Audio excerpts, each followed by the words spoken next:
Inject किया जाएगा और उनके रहने की भी सुविधाएं दी जाएगी, कैसे देखते हैं उनके? ये सुप्रीम कोर्ट जजमेंट है, वो साइंटिफिक भी है और इससे फायदा बहुत होगा।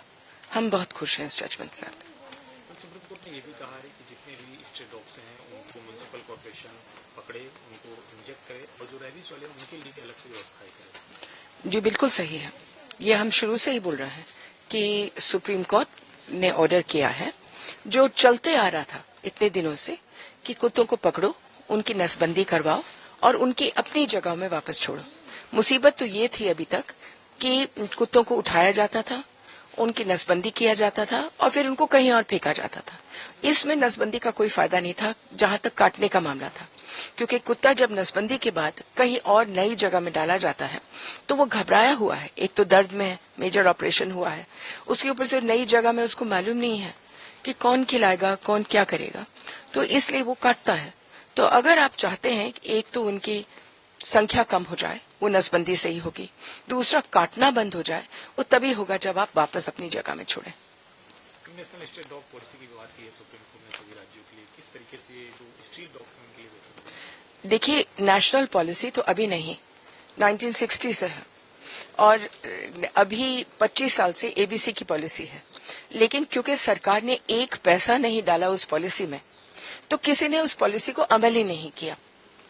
सब नगर पालिका को ऊपर छोड़ दिया कि चाहो तो आप एबीसी करो, नहीं चाहो तो ना करो।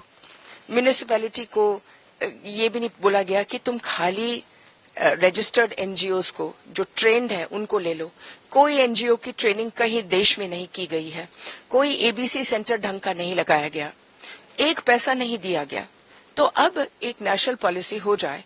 अब सरकार ने क्या किया है, पहली दफा में सुप्रीम कोर्ट के डर के मारे उन्होंने पार्लियामेंट में ये लिखा है, ये कहा है 3 दिन पहले कि 2,500 करोड़ रुपए वो डाल रहे हैं कार्यक्रम में। अब वो 2,500 करोड़ रुपए अगर डालेंगे तो जाहिर है कि नेशनल पॉलिसी में कोई दम होगा। अगर मैं सबको बोलूं कि पूरे देश में लाल कपड़े पहनो और मैं लाल कपड़े का पैसा ना दूं, ना कोई फैक्ट्री लाल कपड़ा बनाता है, तो वो अमल कैसे होगा? तो अब क्योंकि पैसा आ रहा है कार्यक्रम में, ये अमल होगा। एक चीज और कहा सुप्रीम कोर्ट ने कि एक पर्टिकुलर एरिया होनी चाहिए स्ट्रीट डॉग्स की फीडिंग के लिए, इस पे आपके ये बिल्कुल सही, ये बिल्कुल सही, हम यही बोल रहे हैं। और ये एनिमल वेलफेयर बोर्ड ने पॉलिसी 25 साल पहले बनाई थी कि एक ही जगह में खिलाओ हर कॉलोनी में, और अगर कॉलोनी में मान लो 5 कुत्ते या 10 कुत्तों से ज्यादा है तो 2 जगह बनाओ, लेकिन जहां भी खिलाना है सोच समझ करके खिलाओ, लोगों के घरों के सामने नहीं। एक जगह में खिलाओ जहां बोर्ड लिखा जाएगा, फीडिंग बोर्ड, वहां जाओ, वहां खिलाओ, कुत्ता आता है आए, नहीं आता तो भूखा रहे। पहले देखा गया था आदेश में विवाद हुआ था, इस आदेश से आप लोग खुश हैं? हाँ, वो पहला वाला आदेश जो था वो हिंदुस्तान की रूह के खिलाफ था। हम कुत्ते खिलौने नहीं है, कुत्ते ही नहीं, जानवर खिलौने नहीं है कि आपको पसंद नहीं आया तो बस कबूतर को मारो, आपको पसंद नहीं आया तो नीलगाय को मारो, आपको पसंद नहीं है तो बंदर को मारो। ये देश ऐसे है नहीं। हम लोग हर देश से अलग है कि हम इंसान और जानवर एक साथ रहते हैं। तो ये जो अभी आया है